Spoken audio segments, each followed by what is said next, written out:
Punjabi radio USA ਸੁਣ ਰਹੇ ਸਾਰੇ ਹੀ ਮੋਹਨ ਸਿੰਘ ਵੱਲੋਂ ਪਿਆਰ ਭਰੀ ਸਤਿ ਸ਼੍ਰੀ ਅਕਾਲ। ਅੱਜ 15 ਦਸੰਬਰ ਦਿਨ ਵੀਰਵਾਰ ਪ੍ਰੋਗਰਾਮ ਲੈ ਕੇ ਹਾਜ਼ਰ ਹਾਂ ਅਪਡੇਟ ਅਮਰੀਕਾ, ਜਿਸ ਦੇ ਵਿੱਚ ਤੁਹਾਨੂੰ ਵਰਲਡ ਨਿਊਜ਼, ਅਮਰੀਕਾ ਦੀਆਂ ਨਿਊਜ਼, ਮੌਸਮ ਦੇ ਬਾਰੇ ਜਾਣਕਾਰੀ, ਇਕਨੋਮੀ ਦੀ ਜਾਣਕਾਰੀ, ਵੱਖ-ਵੱਖ ਕੰਟਰੀ ਦੇ ਹਿਸਾਬ ਨਾਲ ਕਰੰਸੀ ਐਕਸਚੇਂਜ ਰੇਟ ਅਤੇ ਸੋਨੇ ਤੇ ਚਾਂਦੀ ਦੇ ਭਾਅ ਦੱਸਾਂਗੇ। ਖਬਰਾਂ ਦੀ ਸ਼ੁਰੂਆਤ ਕਰਨ ਤੋਂ ਪਹਿਲਾਂ ਧੰਨਵਾਦ ਕਰਦੇ ਹਾਂ ਆਪਣੇ ਅੱਜ ਦੇ ਸਪਾਂਸਰਸ ਦਾ, ਜਿਨ੍ਹਾਂ ਨੇ ਇਸ ਪ੍ਰੋਗਰਾਮ ਦੇ ਵਿੱਚ ਸਹਿਯੋਗ ਪਾਇਆ। ਅੱਜ ਦੀਆਂ ਖਬਰਾਂ ਨੂੰ ਸਪਾਂਸਰ ਕਰ ਰਹੇ ਹਨ ਖਾਲਸਾ ਇੰਸ਼ੋਰੈਂਸ ਏਜੰਸੀ ਵਾਲੇ ਸੈਨ ਹੋਜ਼ੇ ਤੋਂ, ਜੋ ਕਿ ਹਰ ਪ੍ਰਕਾਰ ਦੀ ਇੰਸ਼ੋਰੈਂਸ ਕਰਦੇ ਹਨ ਅਤੇ ਕਿਸੇ ਵੀ ਤਰ੍ਹਾਂ ਦੀ ਇੰਸ਼ੋਰੈਂਸ ਦੀ ਜਾਣਕਾਰੀ ਦੇ ਲਈ ਤੁਸੀਂ ਇਹਨਾਂ ਨੂੰ ਕਾਲ ਕਰ ਸਕਦੇ ਹੋ 408 272 2500 ਤੇ। ਇਸ ਦੇ ਨਾਲ ਸੰਤੋਖ ਸਿੰਘ ਵਾਸੀ ਪਰਮਜੀਤ ਕੌਰ ਜੀ ਵਾਸੀ ਫਰੀਮਾਉਂਟ ਤੋਂ, ਮਨਜੀਤ ਸਿੰਘ ਨਰਿੰਦਰ ਕੌਰ ਕਲਾਰ ਜੀ ਕਲੋਵਿਸ ਤੋਂ ਅਤੇ ਕੁਲਵਿੰਦਰ ਕੌਰ ਜੀ। ਜੇਕਰ ਤੁਸੀਂ ਵੀ ਇਸ ਪ੍ਰੋਗਰਾਮ ਨੂੰ ਜਾਂ ਪੰਜਾਬੀ ਰੇਡੀਓ USA ਦੇ ਕਿਸੇ ਵੀ ਹੋਰ ਪ੍ਰੋਗਰਾਮ ਨੂੰ ਸਪਾਂਸਰ ਕਰਨਾ ਚਾਹੁੰਦੇ ਹੋ ਤਾਂ ਤੁਸੀਂ ਕਾਲ ਕਰ ਸਕਦੇ ਹੋ 408 722 7698 ਤੇ, ਜਾਂ ਫਿਰ ਈਮੇਲ ਕਰ ਸਕਦੇ ਹੋ ਸਾਡੇ ਈਮੇਲ ਐਡਰੈਸ info@punjabiradiousa.com ਤੇ।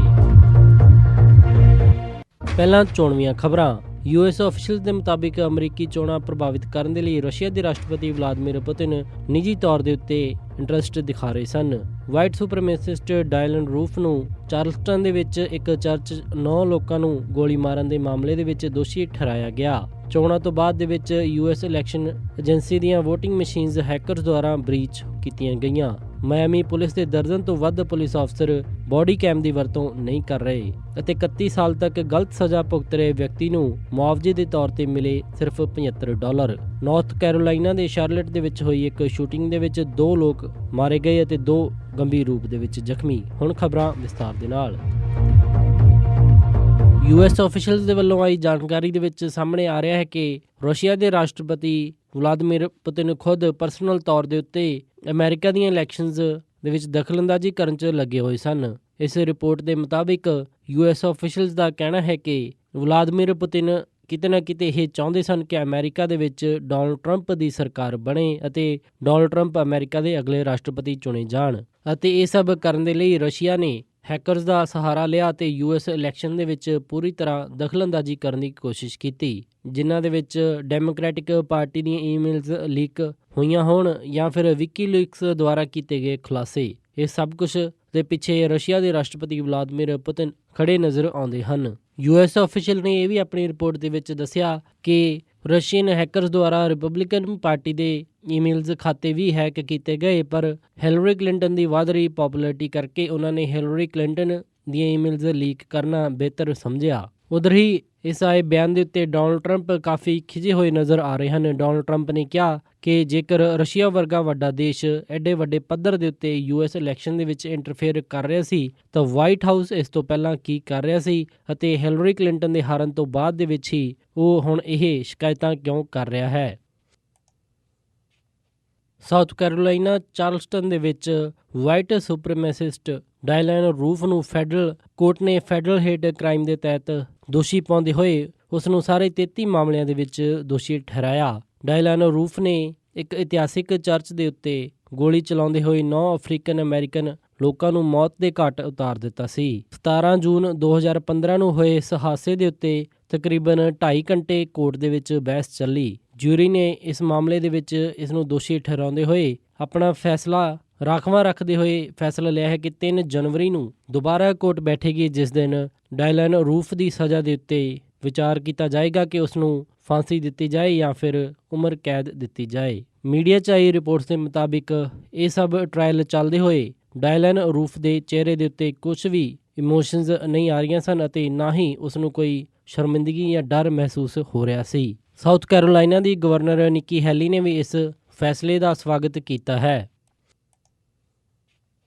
ਇੱਕ ਆਈ ਮੀਡੀਆ ਖਬਰ ਦੇ ਮੁਤਾਬਿਕ US ਇਲੈਕਸ਼ਨ ਏਜੰਸੀ ਦੀਆਂ ਵੋਟਿੰਗ ਮਸ਼ੀਨਸ ਦੇ ਸਿਕਿਉਰਿਟੀ ਸਟੈਂਡਰਡ ਵੀ ਨਵੰਬਰ ਇਲੈਕਸ਼ਨ ਤੋਂ ਬਾਅਦ ਦੇ ਵਿੱਚ ਹੈਕਰਸ ਦੁਆਰਾ ਬ੍ਰੀਚ ਕੀਤੇ ਗਏ ਅਤੇ ਉਹਨਾਂ ਦੇ ਵਿੱਚ ਇੰਟਰਫੇਰੈਂਸ ਕੀਤੀ ਗਈ। ਇੱਕ ਸਿਕਿਉਰਿਟੀ ਫਰਮ ਨੇ ਇਹ ਮੋਨੀਟਰ ਕੀਤਾ ਕਿ ਕਈ ਹੈਕਰਸ ਬਲੈਕ ਮਾਰਕੀਟ ਦੇ ਵਿੱਚ ਕਈ ਲੌਗਸ ਵੇਚ ਅਤੇ ਖਰੀਦ ਰਹੇ ਸਨ, ਜਿੱਥੇ ਕਿ US ਇਲੈਕਸ਼ਨ ਅਸਿਸਟੈਂਟ ਕਮਿਸ਼ਨ ਦਾ ਡੇਟਾ ਸੀ। ਉਹਨਾਂ ਨੇ ਦੱਸਿਆ ਕਿ ਏਜੰਸੀ ਨੇ ਇੱਕ ਪੋਟੈਂਸ਼ੀਅਲ ਬਾਇਰ ਬਣਦੇ ਹੋਏ ਹੈਕਰ ਦੇ ਨਾਲ ਗੱਲਬਾਤ ਅੱਗੇ ਵਧਾਈ, ਜਿਸ ਤੋਂ ਉਹਨਾਂ ਨੂੰ ਇਸ ਪੂਰੀ ਮਾਮਲੇ ਦੀ ਹੋਰ ਜ਼ਿਆਦਾ ਜਾਣਕਾਰੀ ਮਿਲੀ। ਰਿਸਰਚਰਜ਼ ਨੇ ਦੱਸਿਆ ਕਿ ਜਦੋਂ ਇਹ ਗੱਲਬਾਤ ਅੱਗੇ ਵਧੀ ਤਾਂ ਉਹਨਾਂ ਨੇ ਪਤਾ ਲਾਇਆ ਕਿ ਰਸ਼ੀਅਨ ਭਾਸ਼ਾ ਬੋਲਣ ਵਾਲੇ ਹੈਕਰਜ਼ ਨੇ ਲਗਭਗ 100 ਤੋਂ ਜ਼ਿਆਦਾ ਇਲੈਕਸ਼ਨ ਕਮਿਸ਼ਨ ਦੇ ਲੋਕਾਂ ਦਾ ਕਾਮਨ ਡੇਟਾਬੇਸ ਆਪਣੇ ਕੋਲ ਚੋਰੀ ਕਰ ਲਿਆ ਸੀ ਅਤੇ ਇਸ ਤੋਂ ਬਾਅਦ ਦੇ ਵਿੱਚ ਹੈਕਰਜ਼ ਇਹ ਜਾਣਕਾਰੀ ਮਿਡਲ ਈਸਟਰਨ ਗਵਰਨਮੈਂਟ ਨੂੰ ਕਈ ਹਜ਼ਾਰ ਡਾਲਰ ਦੇ ਵਿੱਚ ਵੇਚਣ ਦੀ ਤਿਆਰੀ ਕਰ ਰਹੇ ਸਨ।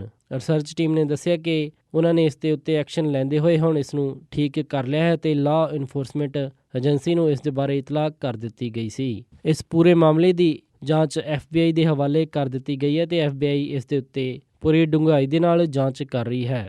US ਇਲੈਕਸ਼ਨ ਦੇ ਵਿੱਚ ਇਲੈਕਸ਼ਨ ਤੋਂ ਪਹਿਲਾਂ ਅਤੇ ਬਾਅਦ ਦੇ ਵਿੱਚ ਹੋਏ ਇਸ ਵੱਡੇ ਬ੍ਰੀਚ ਤੋਂ ਇਲੈਕਸ਼ਨ ਪ੍ਰੋਸੈਸ ਦੀ ਪਾਰਦਰਸ਼ਤਾ 'ਤੇ ਕਾਫੀ ਸ਼ੱਕ ਮਹਿਸੂਸ ਹੋ ਰਿਹਾ ਅਤੇ ਬਹੁਤ ਸਾਰੀਆਂ ਏਜੰਸੀਜ਼ ਅਤੇ ਗਰੁੱਪ ਇਹ ਮੰਗ ਕਰ ਰਹੇ ਹਨ ਕਿ ਇਲੈਕਸ਼ਨ ਸਿਸਟਮ ਨੂੰ ਹੋਰ ਸਿਕਿਉਰ ਕੀਤਾ ਜਾਵੇ ਤਾਂ ਕਿ ਲੋਕਾਂ ਦਾ ਭਰੋਸਾ ਇਲੈਕਸ਼ਨਸ ਤੋਂ ਨਾ ਉੱਠੇ। ਮਾਇਆਮੀ ਤੋਂ ਆਈ ਇੱਕ ਰਿਪੋਰਟ ਦੇ ਵਿੱਚ ਸਾਹਮਣੇ ਆਇਆ ਹੈ ਕਿ ਮਾਇਆਮੀ ਦੇ ਪੁਲਿਸ ਅਫਸਰ ਬੋਡੀ ਕੈਮ ਦੀ ਵਰਤੋਂ ਨਹੀਂ ਕਰ ਰਹੇ। ਸਾਊਥ ਫਲੋਰੀਡਾ ਦੇ ਵਿੱਚ ਪੁਲਿਸ ਅਫਸਰ ਦੁਆਰਾ ਕੀਤੀਆਂ ਗਈਆਂ ਸ਼ੂਟਿੰਗ ਦੀਆਂ ਘਟਨਾਵਾਂ ਤੋਂ ਬਾਅਦ ਦੇ ਵਿੱਚ ਇਹ ਜ਼ਰੂਰੀ ਕੀਤਾ ਗਿਆ ਸੀ ਕਿ ਪੁਲਿਸ ਅਫਸਰ ਆਪਣੇ ਸਰੀਰ ਦੇ ਉੱਤੇ ਬੋਡੀ ਕੈਮ ਲਾ ਕੇ ਰੱਖਣ। ਮਾਇਆਮੀ ਸ਼ਹਿਰ ਦੇ ਸਿਵਲੀਅਨ ਇਨਵੈਸਟੀਗੇਟਿਵ ਪੈਨਲ ਨੇ, ਜੋ ਕਿ ਇੱਕ ਪੁਲਿਸ ਓਵਰਸਾਈਟ ਬੋਰਡ ਹੈ, ਉਸਨੇ ਇੱਕ ਆਡਿਟ ਰਿਪੋਰਟ ਦੇ ਵਿੱਚ ਇਹ ਗੱਲ ਫੜੀ ਕਿ ਮਾਇਆਮੀ ਦੇ ਕਈ ਪੁਲਿਸ ਅਫਸਰਜ਼ ਆਪਣੀ ਬਾਡੀ ਦੇ ਉੱਤੇ ਬੋਡੀ ਕੈਮ ਨਹੀਂ ਲਾ ਰਹੇ। ਹਾਲਾਂਕਿ ਇਹਨਾਂ ਬੋਡੀ ਕੈਮ ਨੂੰ ਲਾਉਣ ਦੇ ਲਈ ਮਾਇਆਮੀ ਡਿਪਾਰਟਮੈਂਟ ਆਫ ਜਸਟਿਸ ਦੇ ਵੱਲੋਂ ਤਕਰੀਬਨ $9,60,000 ਦੀ ਗ੍ਰਾਂਟ ਮਿਲੀ ਸੀ। CIP ਦੇ ਮੈਂਬਰ ਡੈਨੀ ਸੁਰੇਜ਼ ਦਾ ਕਹਿਣਾ ਹੈ ਕਿ ਜਦੋਂ ਟੈਕਸ ਪੇਅਰ ਦਾ ਤਕਰੀਬਨ $1 ਮਿਲੀਅਨ ਪੈਸਾ ਇਸ ਦੇ ਉੱਤੇ ਲੱਗਿਆ ਤਾਂ ਮਾਇਆਮੀ ਦਾ ਪੁਲਿਸ ਡਿਪਾਰਟਮੈਂਟ ਇਸ ਨੂੰ ਇੱਕ ਮਜ਼ਾਕ ਦੇ ਤੌਰ ਦੇ ਉੱਤੇ ਕਿਉਂ ਲੈ ਰਿਹਾ ਹੈ ਅਤੇ ਉਹ ਬੋਡੀ ਕੈਮ ਲਾਉਣ ਦੇ ਲਈ ਕਿਉਂ ਗੰਭੀਰ ਨਹੀਂ ਹਨ। ਇਸ ਆਡਿਟ ਰਿਪੋਰਟ ਤੋਂ ਹਾਲਾਂਕਿ ਇਹ ਸਾਫ਼ ਨਹੀਂ ਹੋਇਆ ਕਿ ਪੁਲਿਸ ਅਫਸਰਜ਼ ਨੇ ਆਪਣੀ ਪੈਟਰੋਲਿੰਗ ਦੇ ਦੌਰਾਨ ਬੋਡੀ ਕੈਮ ਔਨ ਨਹੀਂ ਕੀਤਾ ਜਾਂ ਫਿਰ ਉਹ ਫੁਟੇਜ ਅਪਲੋਡ ਨਹੀਂ ਕੀਤੀ, ਪਰ ਇਸ ਪੈਨਲ ਦੁਆਰਾ ਕੀਤੀ ਗਈ ਆਡਿਟ ਦੇ ਵਿੱਚ ਸਾਹਮਣੇ ਆਇਆ ਹੈ ਕਿ ਜੋ ਫੁਟੇਜ ਉਹਨਾਂ ਨੂੰ ਮਿਲਣੀ ਚਾਹੀਦੀ ਸੀ ਉਹ ਪ੍ਰੋਪਰ ਨਹੀਂ ਮਿਲ ਰਹੀ। ਲਾਰੈਂਸ ਮੈਕਕਿਨੀ ਨਾਮ ਦੇ 60 ਸਾਲ ਦੇ ਵਿਅਕਤੀ ਜੋ ਕਿ ਟੈਨੇਸੀ ਦੇ ਵਿੱਚ ਰਹਿੰਦਾ ਹੈ ਤੇ ਉਸਨੇ ਆਪਣੀ ਉਮਰ ਦੇ 31 ਸਾਲ ਜੇਲ੍ਹ ਦੇ ਵਿੱਚ ਬਿਤਾਏ ਅਤੇ ਉਹ ਵੀ ਉਸ ਜੁਰਮ ਕਰਕੇ ਜੋ ਕਿ ਉਸਨੇ ਨਹੀਂ ਕੀਤਾ ਸੀ। ਲਾਰੈਂਸ ਮੈਕਕਿਨੀ ਦੇ ਉੱਤੇ 1978 ਦੇ ਵਿੱਚ ਇੱਕ ਔਰਤ ਦਾ ਰੇਪ ਕਰਨ ਅਤੇ ਉਸ ਦਾ ਟੈਲੀਵਿਜ਼ਨ ਚੁਰਾਉਣ ਦਾ ਆਰੋਪ ਲੱਗਿਆ ਅਤੇ ਉਸ ਦੇ ਬਾਅਦ ਦੇ ਵਿੱਚ ਉਸ ਨੂੰ 115 ਸਾਲਾਂ ਦੀ ਜੇਲ੍ਹ ਕੀਤੀ ਗਈ, ਜਿਨ੍ਹਾਂ ਦੇ ਵਿੱਚ 100 ਸਾਲ ਦੀ ਜੇਲ੍ਹ ਬਲਾਤਕਾਰ ਦੇ ਲਈ ਅਤੇ 15 ਸਾਲ ਦੀ ਜੇਲ੍ਹ ਚੋਰੀ ਦੇ ਮਾਮਲੇ ਦੇ ਵਿੱਚ ਕੀਤੀ ਗਈ ਸੀ। ਬਾਅਦ ਦੇ ਵਿੱਚ ਉਸ ਨੂੰ 2009 ਦੇ ਵਿੱਚ ਛੱਡ ਦਿੱਤਾ ਗਿਆ ਜਦੋਂ ਇੱਕ DNA ਐਵੀਡੈਂਸ ਤੋਂ ਪਤਾ ਲੱਗਿਆ ਕਿ ਉਸ ਸੀਨ ਦੇ ਉੱਤੇ ਮੌਜੂਦ ਹੀ ਨਹੀਂ ਸੀ ਜਦੋਂ ਉਸ 'ਤੇ ਰੇਪ ਅਤੇ ਚੋਰੀ ਦਾ ਆਰੋਪ ਲੱਗਿਆ ਅਤੇ ਜੁਲਾਈ 2009 ਦੇ ਵਿੱਚ ਲਾਰੈਂਸ ਮੈਕਕਿਨੀ ਨੂੰ ਮੁਆਵਜ਼ੇ ਦੇ ਤੌਰ ਦੇ ਉੱਤੇ ਸਿਰਫ $75 ਦਿੱਤੇ ਗਏ, ਜੋ ਕਿ ਉਸਨੇ 31 ਸਾਲ ਜੇਲ੍ਹ ਦੇ ਵਿੱਚ ਬਿਨਾਂ ਕਿਸੇ ਮਤਲਬ ਦੇ ਗੁਜ਼ਾਰੇ। ਲਾਰੈਂਸ ਮੈਕਕਿਨੀ ਨੇ ਹੁਣ ਆਪਣਾ ਕੇਸ ਲੜਨ ਦਾ ਫੈਸਲਾ ਲਿਆ ਹੈ ਅਤੇ ਉਸਨੇ ਕਿਹਾ ਕਿ ਉਸਨੇ ਆਪਣੀ ਉਮਰ ਦੇ 31 ਸਾਲ ਉਸ ਜੁਰਮ ਦੀ ਸਜ਼ਾ ਦੇ ਤੌਰ ਦੇ ਉੱਤੇ ਗੁਜ਼ਾਰੇ ਜੋ ਕਿ ਉਸਨੇ ਕਦੇ ਕੀਤਾ ਹੀ ਨਹੀਂ ਸੀ। ਹੁਣ ਇਸ ਮਾਮਲੇ ਦੇ ਵਿੱਚ ਭਰਪਾਈ ਸਿਰਫ $75 ਨਹੀਂ ਹੋ ਸਕਦੀ ਅਤੇ ਉਹ ਪੁਲਿਸ ਨੂੰ ਅਤੇ ਪੂਰੇ ਕਾਨੂੰਨ ਮਹਿਕਮੇ ਨੂੰ ਇਸ ਦੇ ਲਈ ਲਾਅਸੂਟ ਦੇ ਵਿੱਚ ਲੈ ਕੇ ਜਾਏਗਾ। ਨਾਰਥ ਕੈਰੋਲਾਈਨਾ ਸ਼ੈਰਲਟ ਦੇ ਵਿੱਚ ਹੋਈ ਇੱਕ ਸ਼ੂਟਿੰਗ ਦੀ ਘਟਨਾ ਦੇ ਵਿੱਚ ਤਾਜ਼ੀ ਆਈ ਖਬਰ ਦੇ ਮੁਤਾਬਿਕ 2 ਲੋਕਾਂ ਦੀ ਮੌਤ ਹੋ ਗਈ ਹੈ ਅਤੇ 2 ਇਸ ਦੇ ਵਿੱਚ ਜ਼ਖਮੀ ਹੋਏ ਹਨ। ਵੀਰਵਾਰ ਰਾਤ ਨੂੰ ਈਸਟ ਸ਼ੈਰਲਟ ਦੇ ਵਿੱਚ ਇਹ ਸ਼ੂਟਿੰਗ ਦੀ ਘਟਨਾ ਹੋਈ। ਦੱਸਿਆ ਜਾਂਦਾ ਹੈ ਕਿ ਇਸ ਸ਼ੂਟਿੰਗ ਦੀ ਘਟਨਾ ਦੇ ਵਿੱਚ ਇੱਕ ਵਿਅਕਤੀ ਦੀ ਮੌਕੇ ਦੇ ਉੱਤੇ ਹੀ ਮੌਤ ਹੋ ਗਈ ਅਤੇ ਦੂਸਰੇ ਨੂੰ ਜਦੋਂ ਹਸਪੀਟਲ ਦੇ ਵਿੱਚ ਲੈ ਕੇ ਜਾਇਆ ਜਾ ਰਿਹਾ ਸੀ ਤਾਂ ਉਸਨੇ ਰਾਹ ਦੇ ਵਿੱਚ ਦਮ ਤੋੜ ਦਿੱਤਾ। 2 ਲੋਕ ਜੋ ਕਿ ਹਸਪੀਟਲ ਦੇ ਵਿੱਚ ਭਰਤੀ ਕਰਵਾਏ ਗਏ ਹਨ, ਉਹਨਾਂ ਦੇ ਵਿੱਚੋਂ ਇੱਕ ਦੀ ਹਾਲਤ ਖਤਰੇ ਤੋਂ ਬਾਹਰ ਹੈ ਅਤੇ ਦੂਸਰੇ ਨੂੰ ਕਾਫੀ ਗੰਭੀਰ ਸੱਟਾਂ ਵੱਜੀਆਂ ਹੋਈਆਂ ਹਨ ਅਤੇ ICU ਦੇ ਵਿੱਚ ਉਸ ਨੂੰ ਰੱਖਿਆ ਗਿਆ ਹੈ। ਪੁਲਿਸ ਨੇ ਦੱਸਿਆ ਕਿ ਇਹ ਸ਼ੂਟਿੰਗ ਦੀ ਘਟਨਾ ਇੱਕ ਆਪਸੀ ਵਿਵਾਦ ਦੇ ਕਾਰਨ ਹੋਈ ਅਤੇ ਜੋ ਵੀ ਲੋਕ ਸ਼ੂਟਿੰਗ ਦੇ ਵਿੱਚ ਇਨਵੋਲਵ ਸਨ ਉਹ ਪਹਿਲਾਂ ਤੋਂ ਹੀ ਇੱਕ ਦੂਸਰੇ ਨੂੰ ਜਾਣਦੇ ਸਨ ਅਤੇ ਇਸ ਮਾਮਲੇ ਦੇ ਵਿੱਚ ਕੋਈ ਬਾਹਰੀ ਸਸਪੈਕਟ ਨਹੀਂ ਦੇਖਿਆ ਜਾ ਰਿਹਾ। ਇਹ ਸਨ ਅੱਜ ਦੀਆਂ ਕੁਝ ਖਾਸ ਖਬਰਾਂ। ਹੁਣ ਵੱਧਦੇ ਹਾਂ ਮੌਸਮ ਦੀ ਜਾਣਕਾਰੀ ਦੇ ਵੱਲ। ਸ਼ੁੱਕਰਵਾਰ ਨੂੰ ਸੈਨ ਹੋਜ਼ੇ ਦੇ ਵਿੱਚ ਹਾਈ ਟੈਂਪਰੇਚਰ ਰਹੇਗਾ 54 ਡਿਗਰੀ ਅਤੇ ਰਾਤ ਨੂੰ ਲੋ ਟੈਂਪਰੇਚਰ 38 ਡਿਗਰੀ। ਸੈਨ ਫਰਾਂਸਿਸਕੋ ਦੇ ਵਿੱਚ 52 ਡਿਗਰੀ ਹਾਈ ਅਤੇ ਰਾਤ ਨੂੰ 42 ਡਿਗਰੀ ਲੋ ਰਹੇਗਾ। ਸੈਕਰਾਮੈਂਟੋ ਦੇ ਵਿੱਚ 51 ਡਿਗਰੀ ਹਾਈ ਅਤੇ ਰਾਤ ਨੂੰ 32 ਡਿਗਰੀ ਲੋ। ਯੂਬਾ ਸਿਟੀ ਦੇ ਵਿੱਚ 51 ਡਿਗਰੀ ਹਾਈ ਅਤੇ ਰਾਤ ਨੂੰ 31 ਡਿਗਰੀ ਲੋ। ਸਟਾਕਟਨ ਦੇ ਵਿੱਚ 53 ਡਿਗਰੀ ਹਾਈ ਅਤੇ ਰਾਤ ਨੂੰ 33 ਡਿਗਰੀ ਲੋ ਰਹੇਗਾ। ਟ੍ਰੇਸੀ ਦੇ ਵਿੱਚ 53 ਡਿਗਰੀ ਹਾਈ ਅਤੇ ਰਾਤ ਨੂੰ 35 ਡਿਗਰੀ ਲੋ। ਮੋਡੈਸਟੋ ਦੇ ਵਿੱਚ 55 ਡਿਗਰੀ ਹਾਈ ਅਤੇ ਰਾਤ ਨੂੰ 35 ਡਿਗਰੀ ਲੋ ਰਹੇਗਾ। ਫਰੈਜ਼ਨੋ ਦੇ ਵਿੱਚ 52 ਡਿਗਰੀ ਹਾਈ ਅਤੇ ਰਾਤ ਨੂੰ 34 ਡਿਗਰੀ ਲੋ। ਬੇਕਰਸਫੀਲਡ ਦੇ ਵਿੱਚ 55 ਡਿਗਰੀ ਹਾਈ ਅਤੇ ਰਾਤ ਨੂੰ 38 ਡਿਗਰੀ ਲੋ। ਲਾਸ ਐਂਜਲਸ ਦੇ ਵਿੱਚ 59 ਡਿਗਰੀ ਹਾਈ ਅਤੇ ਰਾਤ ਨੂੰ 43 ਡਿਗਰੀ ਲੋ। ਟਰਕੀ ਦੇ ਵਿੱਚ 29 ਡਿਗਰੀ ਹਾਈ ਅਤੇ ਰਾਤ ਨੂੰ 8 ਡਿਗਰੀ ਲੋ ਰਹੇਗਾ। ਸਾਊਥ ਲੇਕ ਟਾਹੋ ਦੇ ਵਿੱਚ 31 ਡਿਗਰੀ ਹਾਈ ਅਤੇ ਰਾਤ ਨੂੰ 12 ਡਿਗਰੀ ਲੋ। ਪੋਰਟਲੈਂਡ ਓਰੇਗਨ ਦੇ ਵਿੱਚ 35 ਡਿਗਰੀ ਹਾਈ ਅਤੇ ਰਾਤ ਨੂੰ 20 ਡਿਗਰੀ ਲੋ। ਸੀਐਟਲ ਦੇ ਵਿੱਚ 31 ਡਿਗਰੀ ਹਾਈ ਅਤੇ ਰਾਤ ਨੂੰ 23 ਡਿਗਰੀ ਲੋ। ਫਲੈਗਸਟਾਫ ਐਰੀਜ਼ੋਨਾ ਦੇ ਵਿੱਚ 41 ਡਿਗਰੀ ਹਾਈ ਅਤੇ ਰਾਤ ਨੂੰ 23 ਡਿਗਰੀ ਲੋ।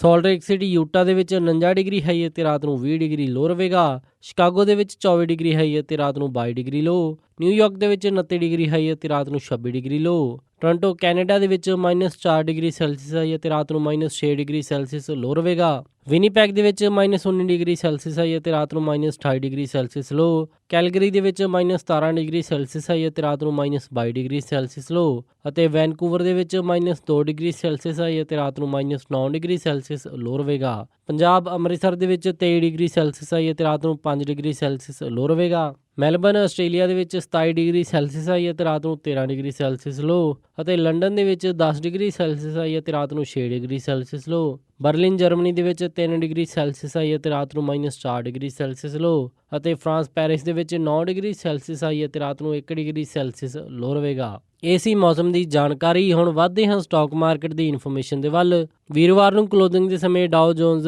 59 ਅੰਕ ਵੱਧ ਕੇ 19,852.24 ਤੇ ਬੰਦ ਹੋਇਆ। ਨੈਸਡੈਕ 20 ਅੰਕ ਵੱਧ ਕੇ 5,456.86 ਤੇ ਬੰਦ ਹੋਇਆ। S&P 8 ਅੰਕ ਵੱਧ ਕੇ 2262.03 ਤੇ ਬੰਦ ਹੋਇਆ। ਵਿਲਸ਼ਾਇਰ 5000 92 ਅੰਕ ਵੱਧ ਕੇ 23,636.41 ਤੇ ਬੰਦ ਹੋਇਆ। ਅੱਜ ਦਾ ਸਭ ਤੋਂ ਮਸ਼ਹੂਰ ਸਟਾਕ ਯਾਹੂ ਦਾ ਰਿਹਾ, ਜਿਸ ਦੀ ਕੀਮਤ 38.42 ਰਹੀ। ਕਰੰਸੀ ਐਕਸਚੇਂਜ ਰੇਟ ਦੇ ਵਿੱਚ ਇੱਕ US ਡਾਲਰ ਦੀ ਕੀਮਤ ਰਹੀ 60 ਰੁਪਏ 81 ਪੈਸੇ। ਇੱਕ ਕੈਨੇਡੀਅਨ ਡਾਲਰ ਦੀ ਕੀਮਤ ਰਹੀ 50 ਰੁਪਏ 84 ਪੈਸੇ। ਇੱਕ ਬ੍ਰਿਟਿਸ਼ ਪਾਉਂਡ ਦੀ ਕੀਮਤ ਰਹੀ 84 ਰੁਪਏ 05 ਪੈਸੇ। ਇੱਕ ਆਸਟ੍ਰੇਲੀਅਨ ਡਾਲਰ ਦੀ ਕੀਮਤ ਰਹੀ 49 ਰੁਪਏ 86 ਪੈਸੇ। ਇੱਕ ਨਿਊਜ਼ੀਲੈਂਡ ਡਾਲਰ ਦੀ ਕੀਮਤ ਰਹੀ 47 ਰੁਪਏ 65 ਪੈਸੇ। ਇੱਕ ਸਿੰਗਾਪੁਰ ਡਾਲਰ ਦੀ ਕੀਮਤ ਰਹੀ 47 ਰੁਪਏ 1 ਪੈਸੇ। ਬਹਿਰੀਨੀ ਦਿਨਾਰ ਦੀ ਕੀਮਤ ਰਹੀ 179 ਰੁਪਏ 85 ਪੈਸੇ। ਇੱਕ ਕੁਵੈਤੀ ਦਿਨਾਰ ਦੀ ਕੀਮਤ ਰਹੀ 221 ਰੁਪਏ 75 ਪੈਸੇ। ਸੋਨੇ ਦਾ ਰੇਟ $1129.45 ਪਰ ਆਉਂਸ ਰਿਹਾ ਅਤੇ ਚਾਂਦੀ $15.96 ਪਰ ਆਉਂਸ ਰਹੀ। ਇਸੇ ਦੇ ਨਾਲ ਅੱਜ ਦੇ ਖਬਰਾਂ ਦਾ ਬੁਲੇਟਿਨ ਇੱਥੇ ਹੀ ਸਮਾਪਤ ਕਰਦੇ ਹਾਂ। ਇਜਾਜ਼ਤ ਦਿਓ। ਉਮੀਦ ਹੈ ਕਿ ਤੁਹਾਨੂੰ ਅੱਜ ਦਾ ਇਹ ਪ੍ਰੋਗਰਾਮ ਪਸੰਦ ਆਇਆ ਹੋਵੇਗਾ। ਕਿਸੇ ਵੀ ਤਰ੍ਹਾਂ ਦੇ ਫੀਡਬੈਕ ਦੇ ਲਈ ਤੁਸੀਂ ਸਾਨੂੰ ਕਾਲ ਕਰ ਸਕਦੇ ਹੋ 408 722 7698 ਤੇ, ਜਾਂ ਫਿਰ ਈਮੇਲ ਕਰ ਸਕਦੇ ਹੋ ਸਾਡੇ ਈਮੇਲ ਐਡਰੈਸ info@punjabiradiousa.com ਤੇ।